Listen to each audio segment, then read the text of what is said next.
What's good, everyone? January was a decent month. It was an average month. It was a good, but it was an average month. I thought I would read more than I did. I set high expectation for myself. But hey, I'm on track, and that's all that matters. I don't really make verbal videos about the books that I read. I usually just post a wrap-up at the end of the month on Instagram, but we're trying out something new. I think I got better at giving reviews for books, being more articulate in my thoughts and feelings. So today, we're going to talk about the books that I read in January. So let's get into it. We have our first 5-star read of the year because she always eats every single time. First book I read for the month of January was Winter's Eve, Then, Now, and Always by E. Valdez. It is the sequel in the Three Kings series. I think that's what it's called. Winter's Eve, Then, Now, and Always is a second chance romance. The entire series follows these three brothers who are billionaires, and they run a toy company. It's one of those billionaire romance series, a black billionaire romance book series. This book in particular follows Winter and Eve after it's been 10 years since the last time they spoke, but they come in contact with each other again because Winter's brother, Snow, and Eve's best friend, Noelle, are engaged to be married, and now Winter and Eve are in close proximity with each other again after they haven't spoken in 10 years because they had a bad breakup, and she vowed to never speak to him again. And we all know how that goes. You know, we meet Eve when she now has a new boyfriend. She seemingly walks around as if she's moved on from this relationship, but now she has to see her ex everywhere she goes. And Winter is just trying to communicate with her. Meanwhile, Eve wants no part of it. She wants no part of it. She wants nothing to do with it. One thing about Winter and Eve's relationship is that they were engaged 10 years prior, but that engagement fell through because of family issues. Flashback to 10 years prior, Winter's father dies. Just unexpectedly, he passes away, and that really affects Winter and his entire family. And now Winter has all these responsibilities, like taking care of his family, taking care of his mom, taking care of the business that his father left behind for him. He now has to take up the mantle as CEO, and there's a lot of pressure put on Winter. Unexpectedly, he was not prepared as much as he thought he would be because, again, his dad died abruptly. And in the midst of all that chaos and all that was going through his head and how unable he was to get himself back on his feet, he runs. He gets the hell out of Dodge and leaves Eve. He just leaves. He just leaves Eve, and that leaves Eve traumatized. And since then, she never wanted to speak to him ever again because of how traumatized she was of that experience. Because that's fair. Like, imagine your fiance is having mental health issues and he just leaves out of nowhere, and you probably assume you did something wrong, but he also refuses to speak to you in that time. Speak to anyone, but he also just refuses to speak to you. He won't answer your phone calls or nothing. Wild. So when we meet Eve and Winter again, Eve, still traumatized from that experience, wants nothing to do with Winter. Winter is back on his feet, seemingly. On paper, he is very well put together. But the only problem is, Eve won't speak to him, doesn't want anything to do with him. But now she has no choice because his brother and her best friend are getting married. And throughout the book, you see them try to reconvene in a relationship, but also Eve does have a boyfriend. His name is Noah. Oh, Noah. And Winter is aware that Noah exists. He doesn't really care because he's only interested in Eve. But you see their relationship start to redevelop throughout this book and start really understanding why their breakup happened and what was going through each other's minds during that time. Talking a lot about Winter and his mental health and how that affected him and made him make the decisions that he made, and how he's still working through some mental health issues, and Eve coming to terms with the mistakes that she made during that time in the relationship and why they broke up, and how her behaviors and her attitudes reflect on her next relationship, because between Eve and her current boyfriend, because between Winter and her now current boyfriend, she has not been in a relationship since then. And this book is a thick one. She's a thick girl, but I think it was worth it. Every page, I think it was worth it. One thing about books where there's a character that loses a family member, I'm always siding with that character first, because I know if I was in that same predicament, I wouldn't know what to do. I wouldn't know what to do at all. So it's hard for me to have sympathy for Eve sometimes when I'm reading it, because I'm just like, well, you can blame him for a lot of things. Sure, that's understandable. And he understands that. But also, his dad died, dude. Like, let's dial it back. Let's put ourselves in his shoes. Which is what she comes to terms with, is what she wasn't doing was like thinking about how he was taking in all that's been thrusted upon him on top of his dad passing away in front of him. Because again, at the time in the book, they're engaged during that time, and he cannot bring it to himself to like get back up on his feet. Meanwhile, they're trying to plan a wedding, and she wants to still get married, and she wants to plan this wedding. And he's like, do you not see where I'm at right now? I'm not ready to plan a wedding. And she's like not hearing it. She's not listening at all. But throughout this book, you see them process that trauma, process their emotions, start understanding each other, and reconcile. And I thought it was really cute. There's a garbage truck outside while I'm filming. I hope you can't hear it. You can hear it. You can hear it. Now I love this book and everything about it. But there's one person that I want to have a discussion with, and he doesn't exist, and it's Eve's boyfriend, Noah. Oh, Noah. Oh, noble Noah. Noah. In the book, when we talk about Noah's known Eve for a very long time as well. When Winter and Eve first meet, Noah is all up in her business, really wants to go on a date with her. He is persistent, I'll give you that. And Eve isn't entertaining him at all. Then we hop 10 years later, she's in a relationship with him, and it's just sad. Looking at it is sad. Looking at the relationship is so sad. Because we're reading Noah, and Noah seems like, a normal guy. He's just, like, he's attractive, he's a doctor, like, he's got all these things going for him. But the way we watch him interact with Eve does not care about him at all. He's just there because he'll do whatever she says. He's kind of a little bitch boy. I'm not even gonna lie. Like, it's sad. like the funniest part to me that no one really brings up is when Noah in the book, he's been pining at Eve for years, and after the engagement with Winter the first time, after that ends, he's just crawling back on hands and knees and becomes her like F-buddy for the next 10 years until she finally is like, fine, let's date. Like, it's sad, and I feel so bad for him. So, I'm like, this is just sad. You need to, come on, Noah, let's get some self-respect, please. I need you to find it, like a little bit, just a little bit, because this is, it's so hard to read without laughing. But that was my first 5-star read of the year. That was the first read I did for this year, and for some reason I thought that book was gonna be Christmas related. I don't know why. In this book series, all the names are like very like Christmassy and like winter themed, North Pole themed type of names, and I kept thinking every book was gonna be a Christmas book, and then I was like, wait, is this not a Christmas book? Because I bought it in August. I was gonna read it at Christmas, and I was like, this isn't a Christmas book. Oh, okay. Okay, so the next book I read in January was Next Time You Leave by Andrea Gonzalez, and it is a Latina friends to lovers romance, or ex-friends to lovers, I should say, romance, and it's somewhat similar to Winter's Eve. Next Time You Leave by Andrea Gonzalez is a friends to lovers, well, I should say ex-friends to lovers romance. Kind of a sports romance, the sport in question being BMX, and the rating I gave it was 2.75 stars. This book is similar to Winter's Eve in a lot of ways when we're dealing with the main topic, which is there's a death in the family. Another book where there's a death in the family between a romantic couple. In this book, it is the female protagonist's brother that died and the male protagonist's best friend. Like, that's who passes away.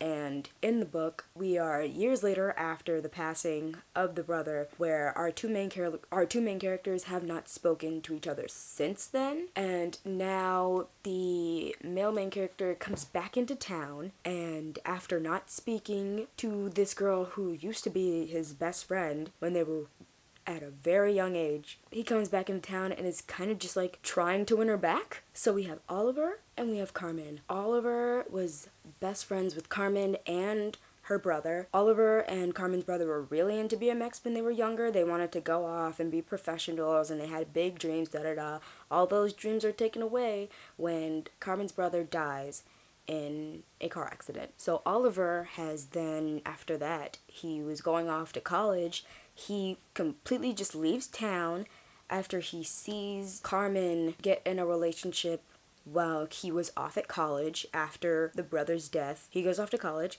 Carmen gets in a relationship, and he sees that. He feels incredibly heartbroken because he was in love with Carmen when they were younger, and before he went off to college. He wanted to be with her and profess his love to her, but then he goes off to college, she gets in a relationship, he sees that, he gets hurt, he leaves town, he never really comes back again and never speaks to her ever again because of that, and he feels like he's so heartbroken, and woe is me, and blah blah blah blah blah.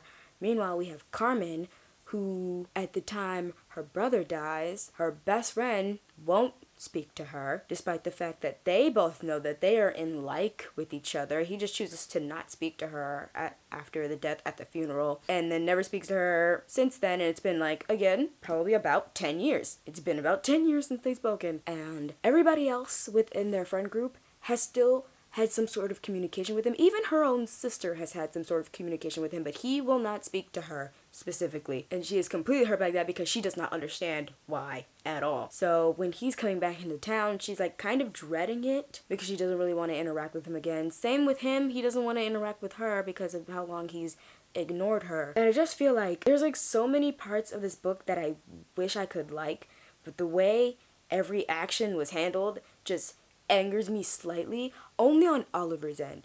Oliver as a character is the worst man I've ever read. I can't stand him. Like, I can't stand him at all. When we start, Oliver's dad has an accident and he ends up in the hospital. So that prompts him to come back into town. In the book, Carmen finds out that Oliver is coming back into town because they're hosting a BMX event and he owns this very successful business based around BMX and think he's sponsoring the event, so he has to come back into town. But then we find out that Oliver's dad gets in an accident, which prompts Oliver to come back into town earlier than he expected and stay for a little while. And when we meet Oliver, he's engaged. He's to be married to another woman who is also very, I'll never find love, woe is me. And here's problem number one with me. Here's problem number one with me that it just made me lose my mind. Sir, you had one heartbreak at the age of 17, 18, and you decided, hey, this girl that I'm friends with, that I kind of hook up with, I'm gonna ask her, let's get married. And she says yes. Are they in love? They tolerate each other, and she says yes. Why? Because in her previous relationship, she was engaged, and that man ran off with her best friend, so she's also like, oh, what was me? Oh, I'll never find love again. So they're both like in that same headspace, and they decide, let's get married, and they're engaged.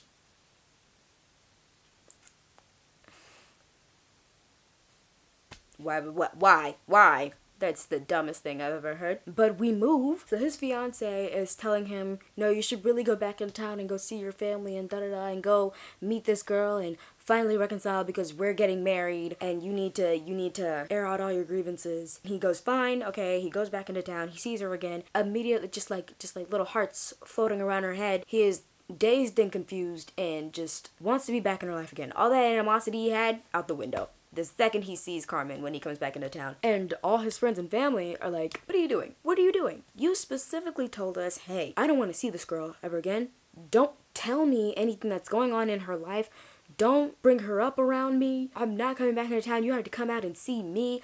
I don't want anything to do with her. Which is a bit much. And they agree. They're like, fine, you weirdo, fine. You're hurting her. We see her hurt all the time, but fine. We'll agree with your wishes. And now you come back into town and you're all Google eyes and you want me to sit here and not judge you on it? Constantly, his friends are judging him on his behavior towards Carmen as if he doesn't have a fiance because they think he's engaged and in love with his fiance. But he keeps trying to reconcile with Carmen, apologize for his behavior over the past 10 years. And Carmen, the sweetest angel that she is written like she poops rainbows and bubblegum, you know? Like she just never holds a grudge. Just the nicest person you'll ever meet. You never really see her snap, even though she has absolutely every reason to snap. She's just a sweetheart. She's just a sweet little angel. Everybody loves her. Everybody loves Carmen. Carmen fixes everything. Carmen's the best in the world. Everybody loves Carmen. So throughout the book, you see him continue to try and pursue a relationship with Carmen behind everybody's backs, trying to keep it very secretive. And of course, Carmen wants him back in her life right? But he's engaged now, so she can't really be breaking that up. She's trying to move on, but he's there everywhere. Both of these characters have never moved on from the crushes they had in each other in their adolescence. So him and Carmen start hooking up behind everybody's back. They start a relationship behind everybody's back, except for the fiance. The fiance being sane and a real one, she converses with Oliver and goes, we should not get married anymore. I think we should break off this engagement because she found someone. Hallelujah. Thank the Lord. She found someone that actually loves her. She's been talking with him for a minute. She just hasn't told Oliver yet. And Oliver, very happy for her, is like, okay, great. We're going to break up this engagement. I'm so happy for you. Does he tell anybody else? What do you think I'm going to say? Of course he doesn't. And he continues to run around with Carmen behind everyone's back. The only person he tells that he's not engaged anymore and that it was all a sham is Carmen. Meanwhile, everybody else knows these two are sneaking around together. And they're like, you are engaged, sir. You are to be married. You put a ring on a finger. Why are you running around with her? What are we doing? What are we doing? We told you. Hey, we told you. Stay away from her. Don't you hurt her again. You already did it once. Why? That's what I'm asking while I'm reading it. I'm like, why? Just tell me you're no longer engaged. Say it. Use your words. Nothing. Absolutely nothing. I think half the time, if they didn't bring up BMX so much, I would forget that this book had BMX in it, honestly. And I thought we were going to be like, oh, we're going to learn more about BMX. We're going to be around this event a lot. Everything in this book, most of it takes place prior to the BMX event that he's supposed to be in town for, which is kind of disappointing. And every action he makes angers me to no end. I think he's the worst. I think he's honestly the worst man. And I don't even hate him mostly because of all of the lying he does behind everybody's back, everyone in his circle at least. I don't like him because he makes Carmen's brother's death more about him than anything else. They had a very strong friend group in the book. They were kind of like a little family, and then he died. And that really struck everyone. But you know who it would strike the most? Carmen, her sister, her mom. Like, those are the people that are like the main priority when it comes to this kid's death. But the way Oliver is written, like, he makes it all about him, about how he was affected, about how because of it he didn't want to talk to Carmen, about how because of it it affected his BMX, blah, blah, blah, blah. Meanwhile, everybody else has somewhat, like, moved on. They've accepted his death and they've moved on. He has not accepted it at all. Which is where I draw the comparisons with Winter's Eve and how the death in the family in that book is handled. Because when we meet Winter, he's, like, kind of healed. He's still going to therapy, but everything else in his life on paper is good. For Oliver, it's not even his family that died, but it's figurative family, right? It's his best friend. And it's almost like he doesn't really take Carmen's feelings into consideration. It's always just his feelings, which is like, that's where I draw the line. It's not your brother that died, it's hers. If she wants to not speak to you or blah, blah, blah, blah, I feel like that's more fair, only because I'm biased. Only because I'm biased in that way, and again, if it were my family member, I would know what to do. So I side more with the direct family member than with anybody else in the book. But Oliver has not reconciled, despite, in the previous book that we talked about, Winter, he's mostly accepted, everybody's mainly accepted what's happened, they've moved on, they've healed somewhat, you know, and Winter's still working through his healing, but he's working on it. This man, Oliver, not working on it at all. And I'm sitting here the whole time just like, you need to go to therapy. You need to talk to someone. You can't just keep using his death as an excuse for all of your actions in life. Because the way Carmen's brother had so much impact on everyone's life to the point of the relationships they choose, wild. Let's flash forward to when they were adolescents. Carmen and Oliver had a crush on each other for a long time, right? Never really pursued it or anything. The second they try to pursue it, that's when Carmen's brother comes out of the woodworks and is like, hey, what are you doing? Don't get with my sister. Very protective of his sisters, he is. Incredibly protective of his sisters, this brother is. And Oliver's like, whoa, what do you mean? Like, what? Why wouldn't I? And he's like, we're gonna leave for college. You're gonna get in a relationship with my sister and then just leave her until next Christmas? We're not doing that. I know you. I don't trust you around my sister. All that attitude that you get from a classic dating my brother's best friend type of storyline. The stereotypical, I'm the brother and I don't think you should date my sister. I don't trust you. I'm like, why are you friends with him if you don't trust him? Like he's some type of player. That's a whole topic for another day because that's where this is the first time I've read a book that was brother's best friend where that trope sticks out to me so much and it just angers me. Most of the best brother's best friend tropes that I've read, the brother's very supportive. This one was the absolute opposite. I know you, so I don't want you near my sister. I'm like, then why do you allow him around other girls? That's a thought. Like, why would you, like, why is it always written that way? It's like, I don't trust you near my sister. Then why trust him near any women? Do you just, like, not care about women at all? Thank you. Thank you for making that point. The brother has the same attitudes towards Oliver that he does towards Carmen. He's like, don't you date him. You don't get to date him, blah, blah, blah, blah. So we get to the night where all of Oliver, his friends, the brother, they're all wanting to go to a party, and Oliver's like, oh yeah, I'll meet you guys there. That same night, he wants to go to Carmen and say, like, I want to be in a relationship with you. But as he's on his way to Carmen's house, he gets a call that Carmen's brother and everyone in the car have just gotten in an accident. And that's the night that Carmen's brother passes away because he was drunk driving and he died. And throughout the entire book, when we're reading Oliver's perspective, he thinks that night, if he was in that car, he could have saved them. And I'm like, I don't think so. I'm gonna be realistic and I'm gonna be so honest. And this might sound pessimistic, but I don't think so. I don't think you could have done anything, honestly. I don't think you could have. Like, you are all underage, drinking, at a party. You think that you were the defining factor of whether or not he would have died that night is kind of asinine when you think of them all being teenagers. Every single one of your friends were there at that party with the brother. They were all drinking.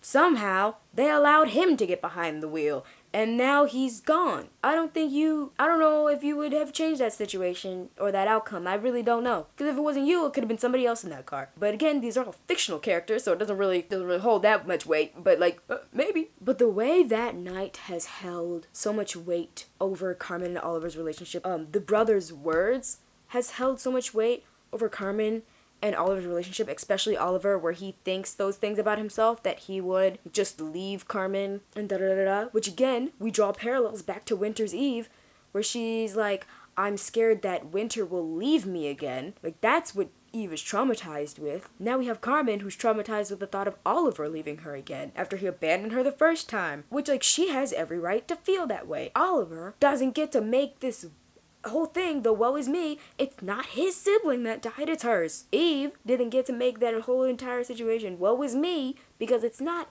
your dad that died, it was Winter's. You see where I'm going with this? That's just how I feel. That's just honestly just how I feel. But also, Carmen's brother doesn't seem like the brightest word of wisdom, honestly. Like, who was very intensely chewing you guys out forever wanting to get in a relationship, and then he dies in a drunk driving accident, and we're choosing him to be the word of wisdom? I wouldn't, honestly. I'd be like, but he also did X, Y, and Z, so I don't know how credible he is as a place of advice. But yeah, it also just felt extremely repetitive with how many times all the other characters are just repetitively telling Oliver how much of a POS he is, how awful he is towards Carmen. Just that, it's like how many times do you need to be told to get your ish together before you get your ish together? And it's a lot. Like, the last few chapters, or like there's one chapter where everybody's just in his ear, get your ish together, get your ish together, get your ish together. I was like, you said this like for the past 30 something chapters. I don't need to hear it again. I didn't want to read it more. I got irritated. I got so irritated. Next book I read in the month of January, we have another 5-star read,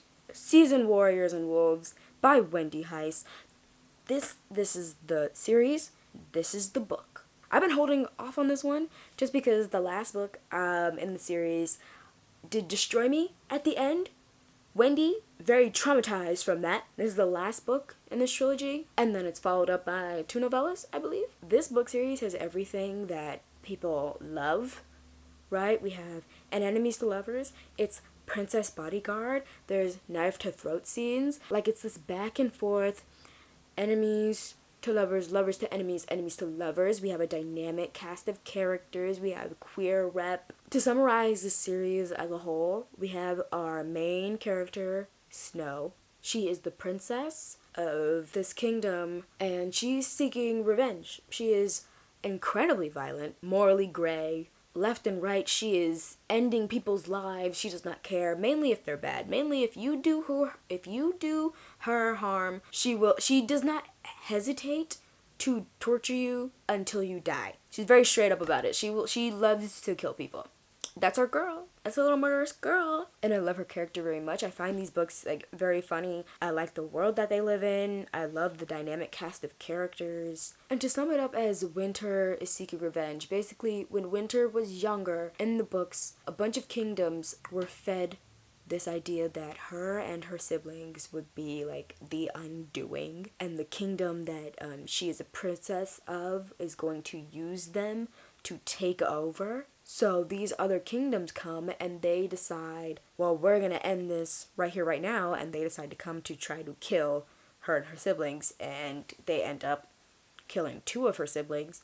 And so now Winter is at the grown age of like 23, I think we meet her in the first book. She's in her 20s, and she's seeking revenge against everyone. She has a plan, alright?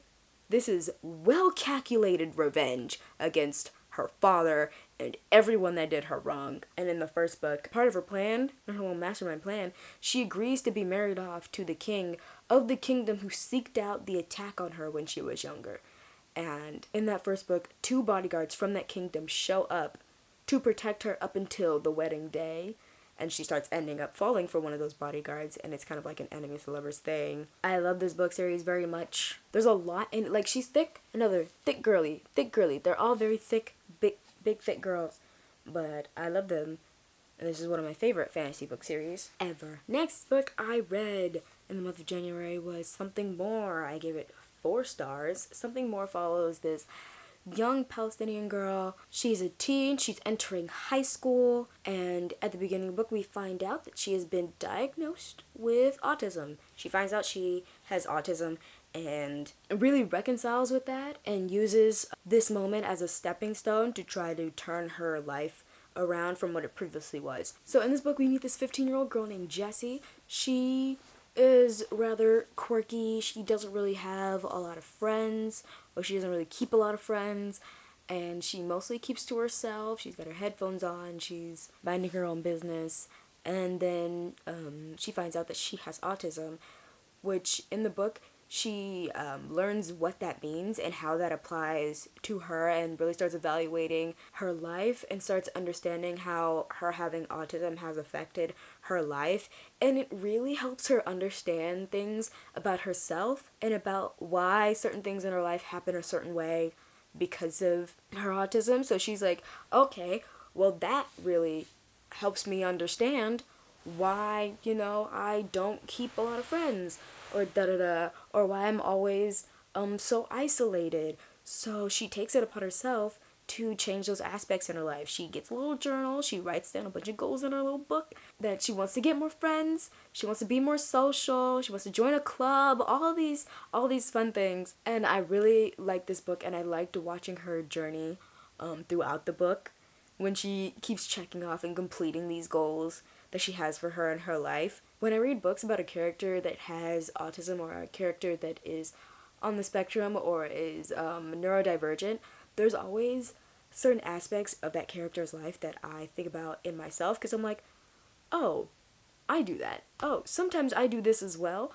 In this book, Jessie completes a lot of those goals. She starts understanding more about the complexities of having relationships, and the relationships in particular in this book we focus on is her friendships, but also romantic relationship, because when Jessie starts high school, she has a crush on this boy in one of her classes, and she has a crush on this other kid, and she makes like a few new friends and starts understanding the dynamics of having an all-female friend group, and she really embraces just being absolutely herself within her autism. And it's your typical like YA teen drama in it, which parts of that in the book, because I don't have the same like typical experiences from my adolescence when I was a teenager, there's a lot of things that happen where I'm like, would that happen?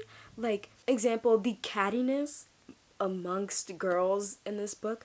Like, when I read it, I'm just like, would I be like that? Like, have I ever seen that in a situation? Because I wouldn't act like that. And then I think about it, I'm like, oh, because you didn't have that type of friend group in school, Ebony, so you wouldn't act like that, but you definitely seen things like that happened around you. You just weren't in the relationship. You were off to the side. You were on the sidelines just looking at it from the outside, and you're just like, I would never do that. Like, that's what I was like in high school. Like, I've definitely seen girls fight over boys, definitely seen girl friendships fall out, definitely seen most of the things that happen in this book happen in real life to my friends. And yeah, I think I find the scenarios that happen in this book to be very intertwined with real life and real high school relationships and like high school drama.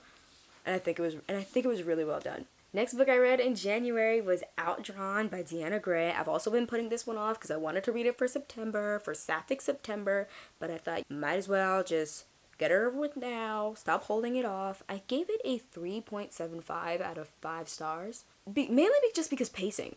Just because the pacing of it like kind of just didn't sit well with me. So Outdrawn by Deanna Gray is about these two comic artists that have had this on-standing rivalry on their own fictional version of Webtoon. Basically, they both are creatives that make comics within this application, and our main character, Noah, gets a job at this comic company as a head artist where, oh, would you look at that, oh, where her rival has been working for several years. Her rival being Sage, the top dog on this Webtoon-esque like app that absolutely dominates the leaderboard with their comics. Now, I'm not really one for like an enemies to lovers, rivals to lovers, bully romance type of thing, so I already was like kind of standoffish while reading this book because I just don't like romance with animosity, especially if that animosity makes no sense. Like, a lot of people have voiced their complaints about contemporary romance books having enemies to lovers plots because it's like, why are you enemy? You literally work in an office. What are we enemies about? What are we? The only enemy here is capitalism. Why are we fighting right now?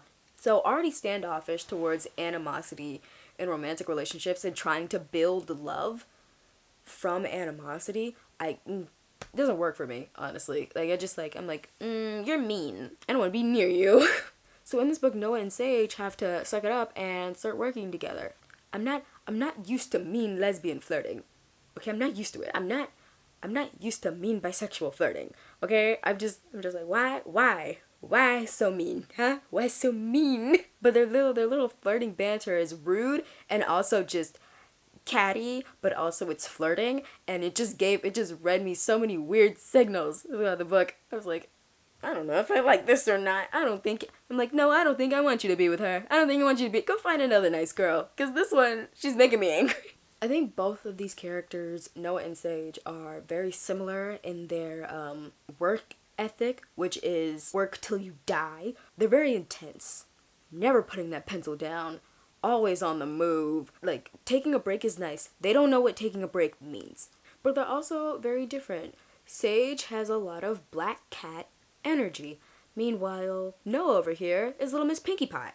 They've had a misunderstanding with each other since they were classmates in college, basically, and that's grown into adulthood, where they're both sitting here thinking like, oh, she hates me. It's like, no, she doesn't hate you. You just both can't read signals. Like at all. You both misread signals just a little bit. But yeah, they both end up having to work on a comic together whilst at the same time the webcomic website that they post on is hosting a competition for like this grand prize of, we will develop one of your comics and you will get $25,000 and all this nice stuff. So they're also competing with each other on that sense while also having to learn how to work together in their professional life setting at the same time. Anyway, moving on to the last book I read in the month of January. We have Collide. You know the deal. Hockey romance. Collide follows Summer and Aiden. Summer is a psychology student, and she's writing a paper about athletes, and Aiden gets in trouble, or he takes the blame of trouble for his teammates after they threw a party that wrecked campus. And now he has to help Summer with her project. That's what he's being punished with, to help Summer with her project. Now Summer hates hockey players. Aiden is a hockey player. Do you see the dilemma? I give this book a 3.5. You know, it's your hockey romance. If you liked, why can't I think of the name right now? Oh, if you liked Icebreaker by Hannah Grace, you'll like Collide. You know the deal. They start spending more time together. Summer sees what type of a great guy he is, but she's still holding off because he's a hockey player, because she's traumatized. The idea of just hockey in general, because of family issues with that relationship. You know the deal. As we follow Summer and Aiden throughout the book, they start getting to know each other more and start liking each other more. Because they're not really enemies. They're friends for the most part. They're acquaintances. They have to see each other a lot because they're working on her project together. And they fall in love. And that's the end. You know, it's your basic standard romance book. The way it reads is like, if you're watching a rom-com movie and there are certain aspects of the rom-com movie that you're like, why? What? Why? But it's supposed to make you laugh. Like, there are some parts in the book where I'm just like, oh, that's very real relationship that you feel there. And then 2 pages later, there'll be something extremely chaotic. And I'm like, why would you say that? Now, why would you do that? What are we doing? But I guess it's supposed to be the comedy of it all, right? The comedy of it all. Because if you put this book on screen and you put those chaotic moments in it, someone's going to think it's campy and they're going to laugh. And they develop their relationship and they fall in love. And that's the book. That's honestly the book. And it's so... But those are the 6 books I read in January. The average review for all these books comes out to 4 stars. So it was a good month. It was a very good month. And next month I don't necessarily have a TBR scheduled. But I do have this jar filled with a bunch of little scraps of paper. And it's a bunch of black authors in here. Because it's what? Black History Month. It's Black History. It's Black History Month next month. So it's going to be black authors all the time. And I'm very excited for that. And we're posting reading vlogs at least once a week. Over there. So I'm very excited for that. There might be a reading vlog up already tomorrow. I don't know. Maybe there will be. Maybe there won't be. Maybe there will be. Maybe there won't be. I don't know. My favorite reads for the month, definitely Winter's Eve and Seasoned Warriors and Wolves. Anyway, leave a like. Leave a comment. Subscribe. How many books did you read this month? Which books did you like? Which books did you hate? Comment the books that you hated down below. What books are you gonna read next month? Hopefully they're black. Hopefully they're by black people. They better be by black people. And I will see you all in the next one. Bye.